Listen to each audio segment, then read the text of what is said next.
Hello everyone, welcome back to Age of Nagash, which is a channel dedicated to Age of Sigmar. In this video, we're going to have a little talk about Nagash, just get an understanding about his lore, because he is our Undying King, but I feel like we should really explore what lore there is for him, particularly in the new Legions of Nagash battle tome, in case you haven't read it already.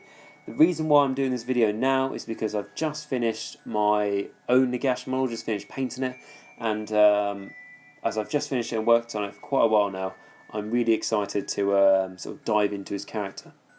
I'd also like to mention at the start of this video, as I have gone through a lot of the information in Legions of Nagash, particularly talking about like allegiance abilities and how it plays in the game, I'm looking for more suggestions on what sort of videos you would like. Instead of me just trying to think what you guys would like to watch, I'd also like to hear your own opinions and really to tailor the videos for you and what you would like to see.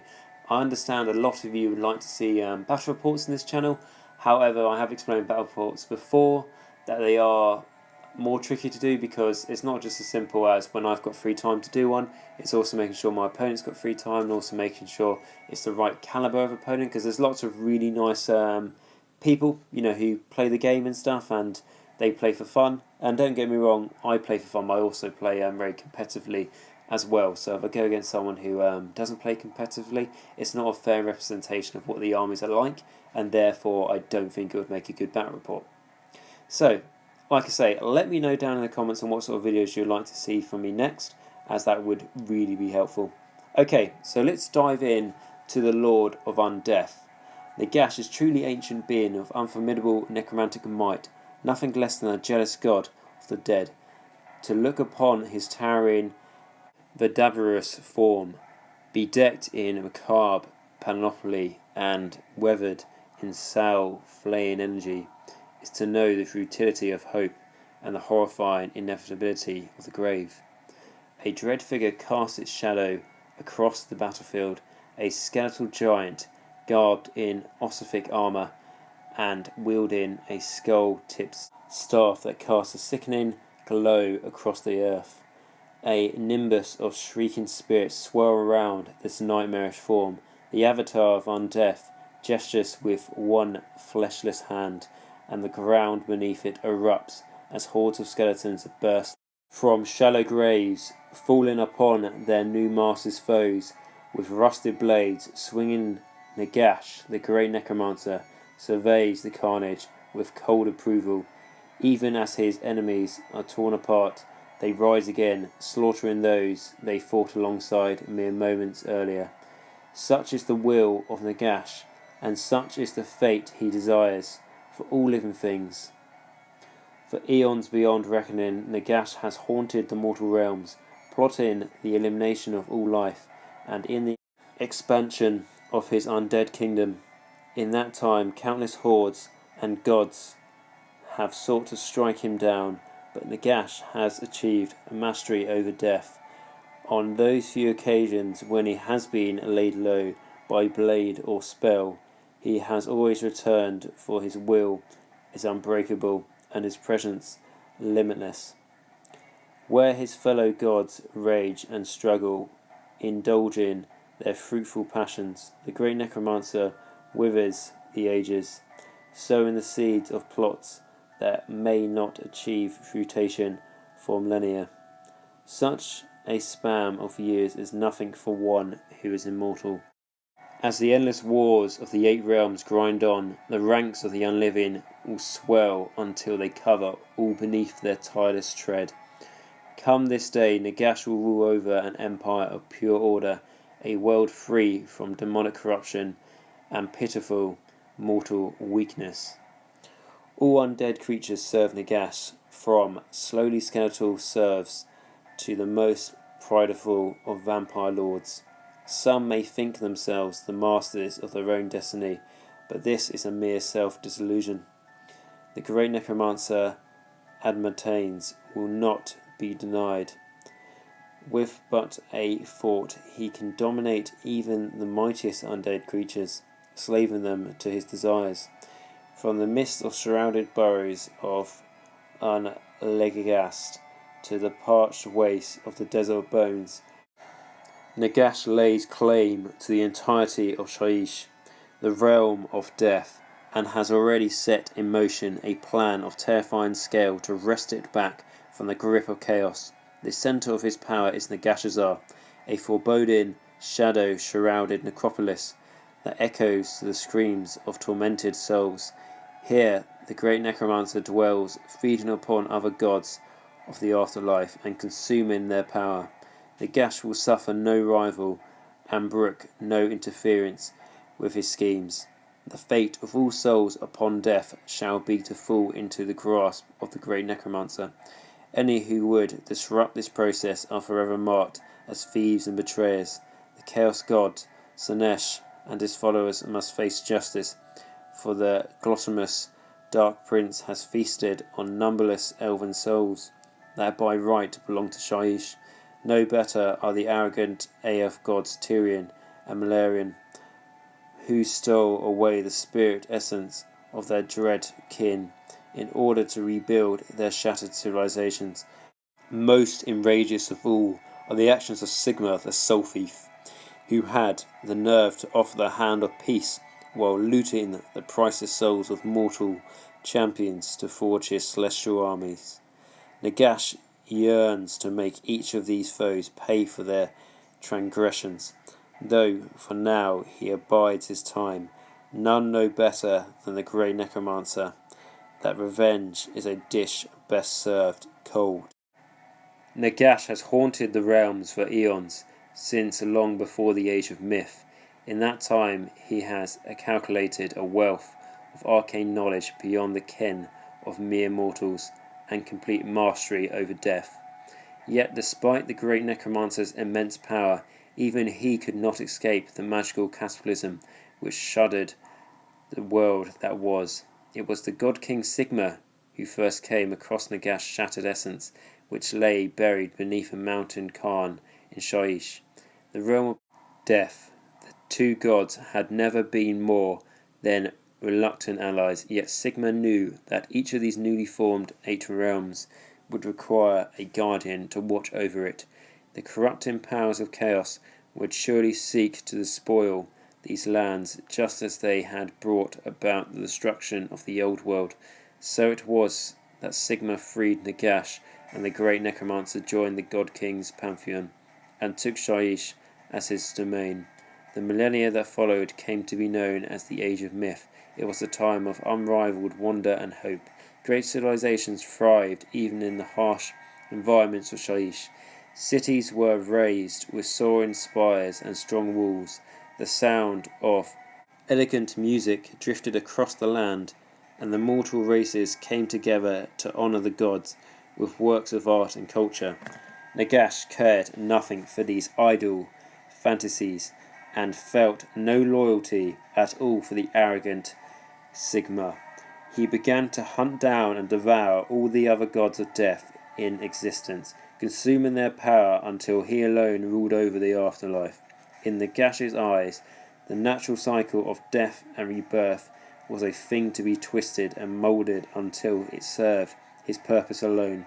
Nagash dwelt within the great citadel of Nagashazar, at the centre of Shyish.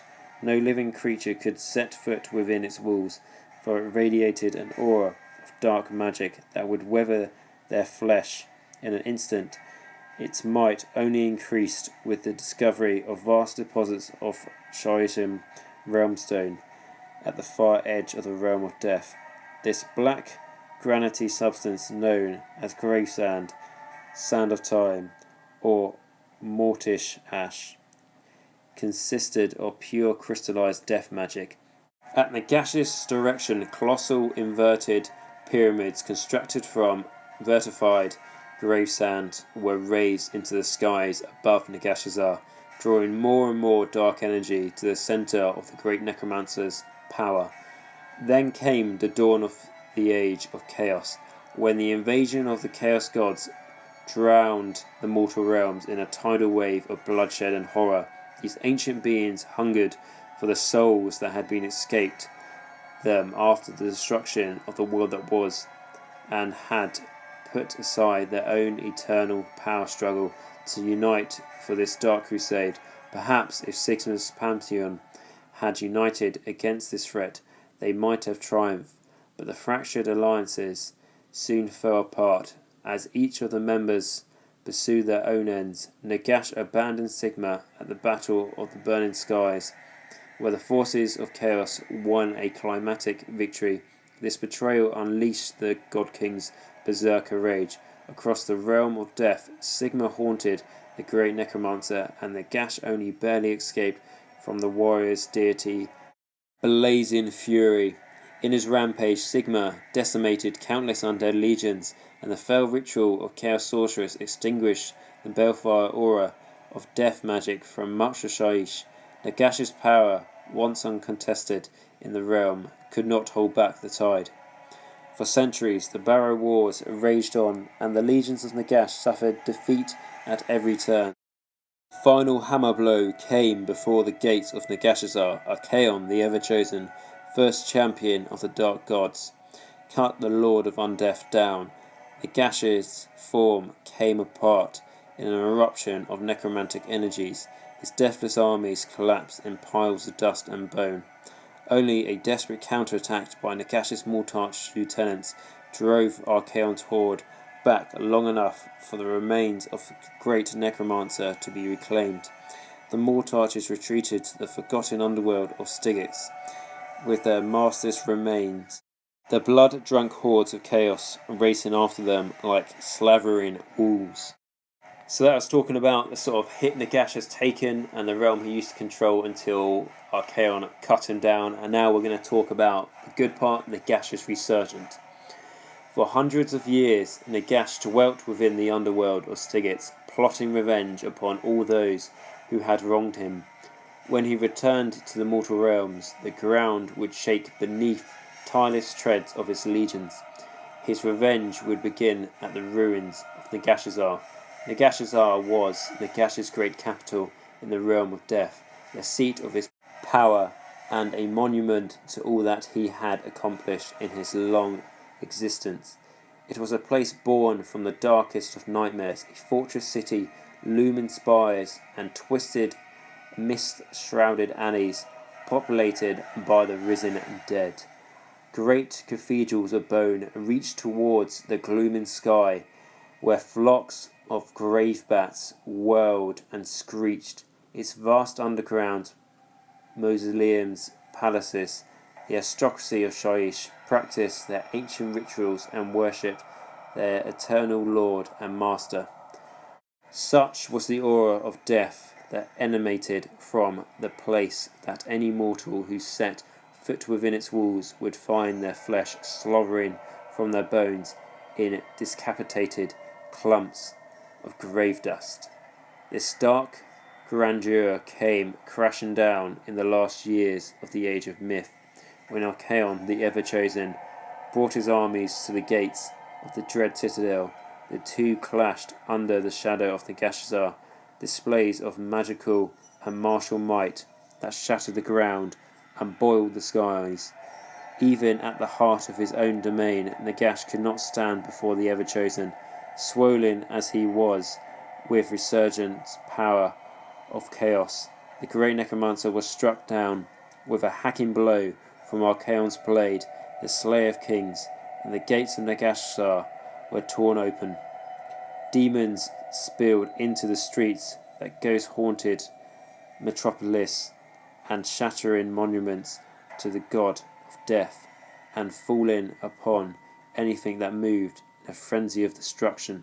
Resistance to the potent death magic that saturated the city.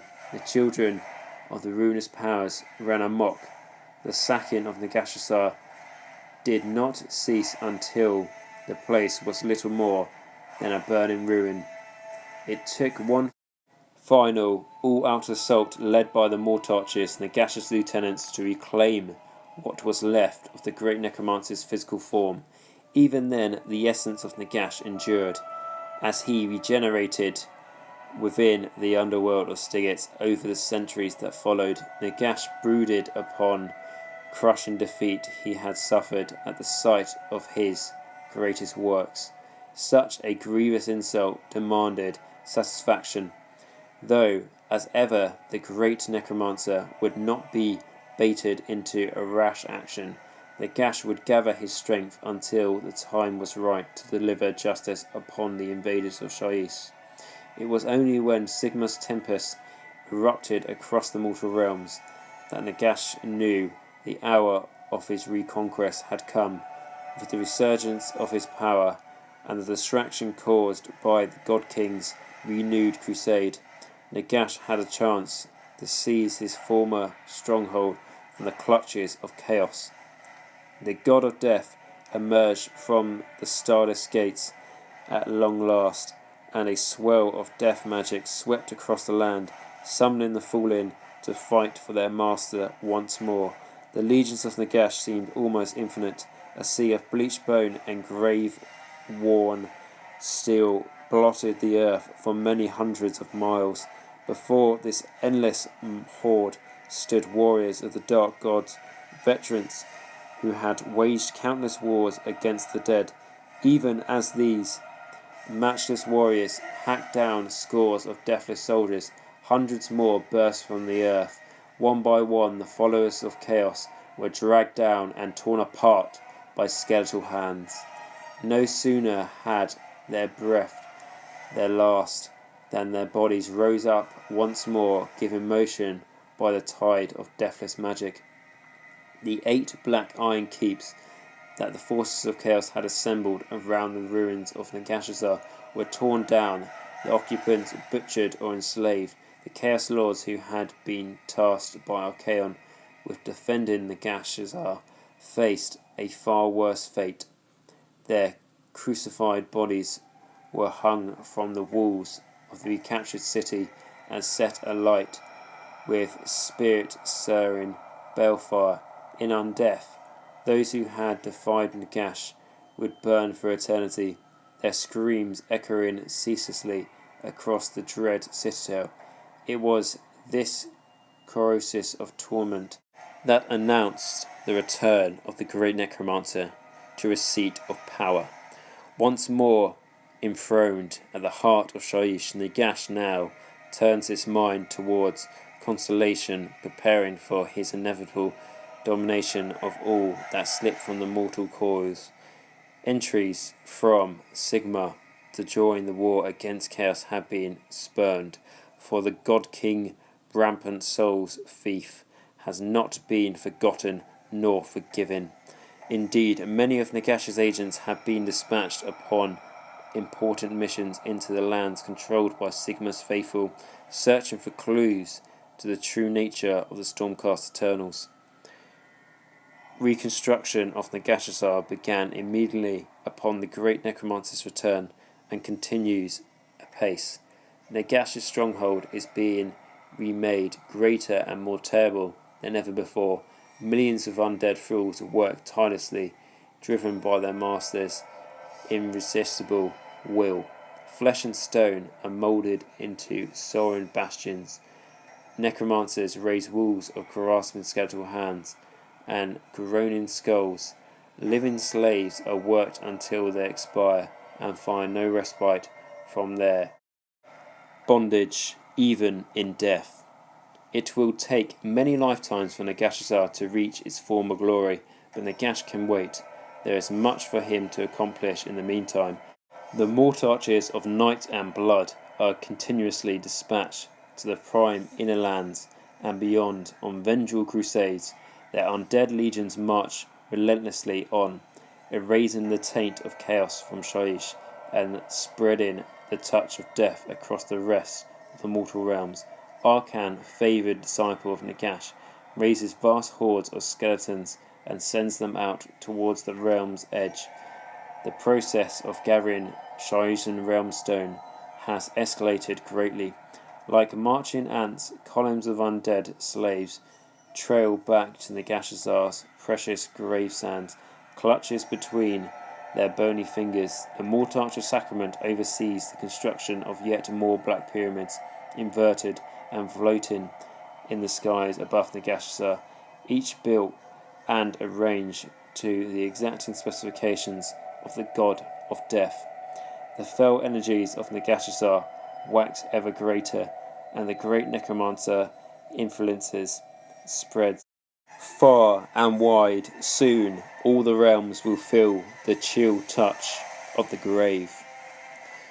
Okay, so that was a bit of lore about Nagash himself, and just talking about where he was in the Age of Myth, and then during the Age of Chaos, and then now his resurgence. And I think you agree, a fantastic story about how he has retaken Nagashazar, his capital, and how he has bonded those who led those Chaos armies in the first place. How sort of he's crucified them and now is burning them alive for eternity, so their screams can forever echo on through the realms. I think is a nice little touch there.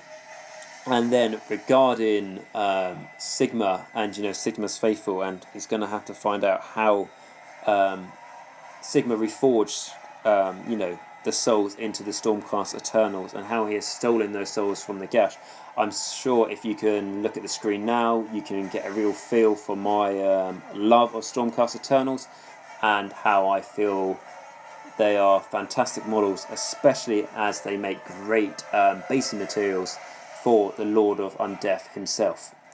And talking about the base material we have there, the Stormcast Eternal, that is a reference to, if you've listened to the audio dramas, you will know the story of how a host of Stormcast was sent to the realm of death and found Manfred, and Manfred led them to Nagash to see if Nagash would agree to a non-aggression pact and even an alliance between Sigmar and Nagash himself to defeat Chaos. I don't want to spoil it for you, but it doesn't go particularly well, and the Stormcast on the base, without spoiling it too much, is what happened to those Stormcasts who went to the realm of death, and they were the Hallowed Knights, and now we have one of the faithful in front of Nagash paying tribute to him. And the reason why there is his soul coming out of the Stormcast Eternal, and why it is not blue and why it's red instead, is because Nagash cannot help him now. Okay, so like I said, I like the story here. Like I say, it's nice to have some more information about Nagash, even if it's just a brief overlook of what he's been up to. There are more in-depth writings out there to get more information, but this is just what's from the battle tome.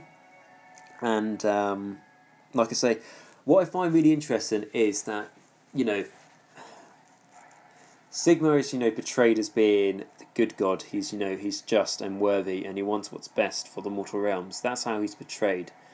And Nagash is not essentially portrayed as being pure evil, but he's portrayed as being very much grey and very much he's a necessity for as he is the god of undeath, or the god of death, as he's more looked upon, because death is a natural order. If you've got undeath, that's not so natural. So if he's looked upon as the god of death, he's a natural order, he needs to be there to manage the passing of souls. But he's still looked upon as being quite evil as well.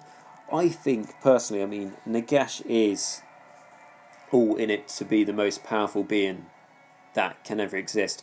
However, if Nagash gets his way and wipes out all life in the mortal realms, which he won't, because that will obviously just destroy everything. However, if he does, and he has dominion over everything, and there is no free will in the mortal realms of Age of Sigmar, if there's no free will, that means that the Chaos Gods cannot exist, because the Chaos Gods obviously get the power of the feelings and emotions of mortals in the realms. So if everything's dead, they can't get any they can't feed off any emotions anymore, because there are no longer any emotions apart from Nagash and maybe a handful of vampires.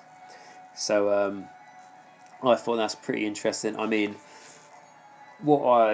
think that would generally be a good way, because looking at it like that, if Nagash gets his way, chaos is defeated, and there is only order in the mortal realms.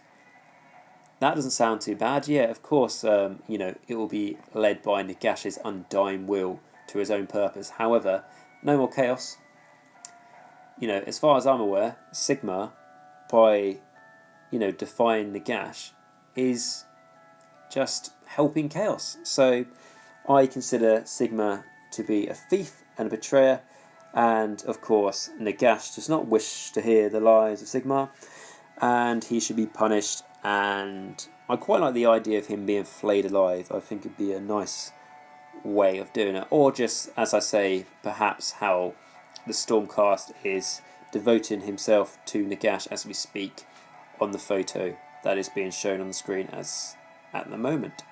So yeah, that was just a bit of lore about Nagash. Like I said, just a brief summary, and like I said, I just wanted to show you guys my Nagash model I've been working on, and he's finished now, and I hope you guys like it, as I've been working on that for a while, and it is an alternative colour scheme, but that's just because it fits with the rest of my Death Lords, and I don't particularly like painting things how they are on the box. Not saying anything's wrong with the paint job on the boxes of the models that you buy. The paint job's absolutely fantastic. I'll never be able to match that, and if you like painting to follow that, that's absolutely fantastic. For me personally, though, I just like I get a colour scheme in my head, and I just like to do it rather than following someone else's work. So yeah, like I say, I hope you've enjoyed the model there, and like I said at the start of this video, if you could please comment down below any suggestions you have of videos of what you would like to see in the future, really, because like I say, I can come up with my own suggestions, but I would really like to tailor these videos to what you guys would like to see, as it's best for me and best for you that way. And it's nice to get a two-way conversation going about these subjects rather than just my point of view the whole time. And then alternatively, also comment down below what you think about Nagash and his story in Age of Sigmar, and if you've got one recently painted, or you've painted one before, or you've been using one in games, what are your thoughts on how he's been playing in the games, and how do you think it's best to use them, as I will be potentially taking him to a tournament on the 24th of this month, so it'll be interesting to see what it's like there. So, as always guys, if you've enjoyed this video, please like, subscribe and comment down below, as that does always really help me produce more videos and get as much content as I can onto YouTube. So I thank you very much for watching, and until next time, remember, Nagash is all and all is one in Nagash.